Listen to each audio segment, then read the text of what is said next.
Hi boys and girls, it's Marci Chavalas and it is story time. Today's story is called Itsy Bitsy Christmas. You're never too little for his love. I hope you'll enjoy it. It's by Lucado. Let's grow.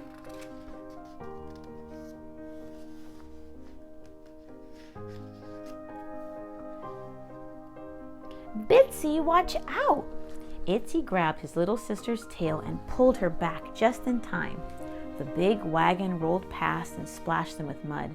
Be careful, Bitsy. You don't want to get run over. Bitsy jumped back and gulped.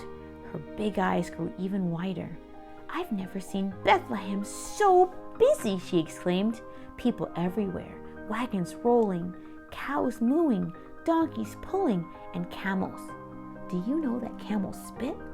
Bitsy stepped away from the camel nearest her. What is going on, Itsy?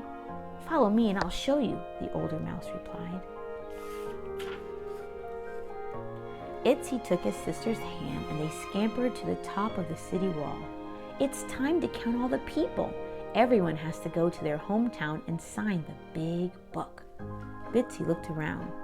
This is a big day for Bethlehem. Big day indeed, said a deep voice behind them. Itsy and Bitsy turned. A donkey was talking to them. The mice were on the wall so they could see him face to face.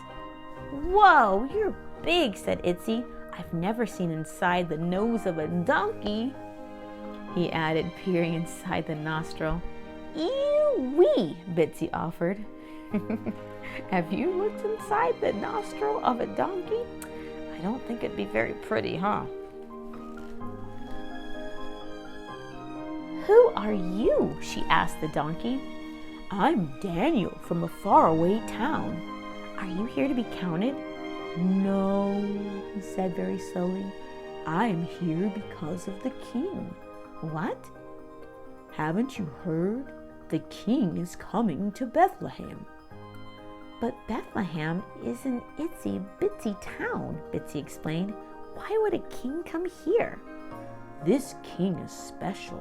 He comes for everyone, big and small. Like us? Itsy asked. Like you. Bitsy turned, her whiskers bouncing. Itsy, we need to tell our friends. Yes, Itsy agreed. They will want to see the king too. Oh, how exciting. I'd want to see the king. The mice dashed between feet, hooves, and rolling wagon wheels and ran toward their stable. They scurried under the gate, up the stable post, and onto their favorite rafter. From their spot high above the floor, they could see all their friends. Ruthie, the mama horse, was the biggest. Rowdy the rooster was perched on the rail. 6 sheep were crowded in the corner. Charlie the cow grazed on some hay. Grumpy the goat sulked in another corner. He never smiled. He was always mad at someone.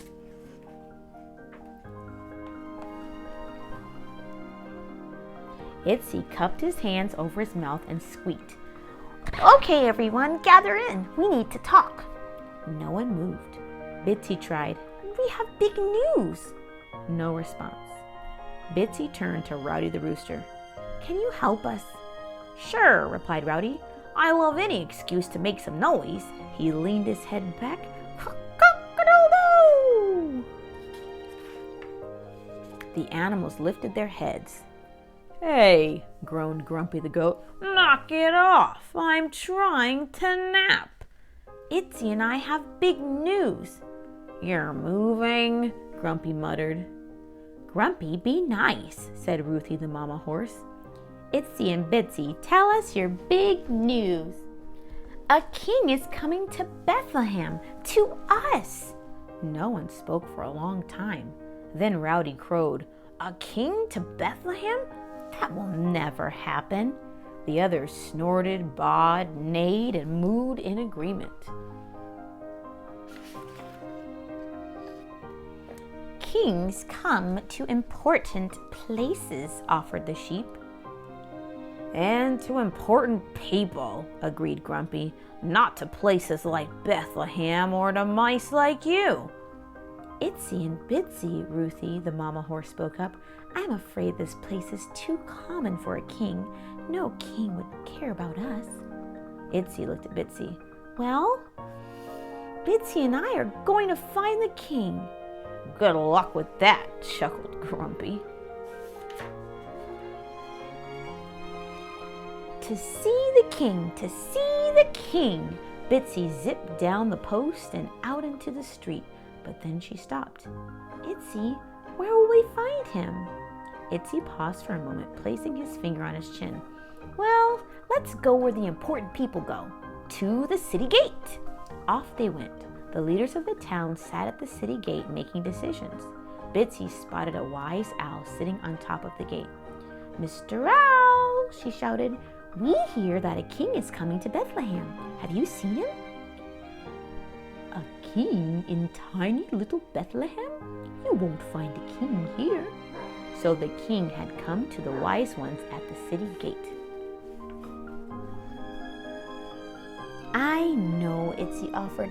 Let's go where the camels live. Kings ride on camels, right? So the two mice scampered over to the camel corral. Mr. Camel, shouted Itsy, we are looking for a king. Have you seen him?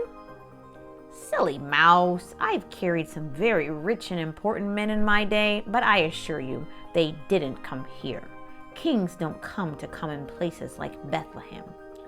But we talked to a donkey and, never trust a donkey, snickered the camel. Itsy sighed. Where else can we look? Well, let's look everywhere, said Bitsy. Looks like nobody thinks a king would be in Bethlehem. I wonder if they're looking in the right place. The mice ran to the main street where the busy people rushed around. Lots of busy people, but no king. They ran to the hotel where the sleepy people spent time resting.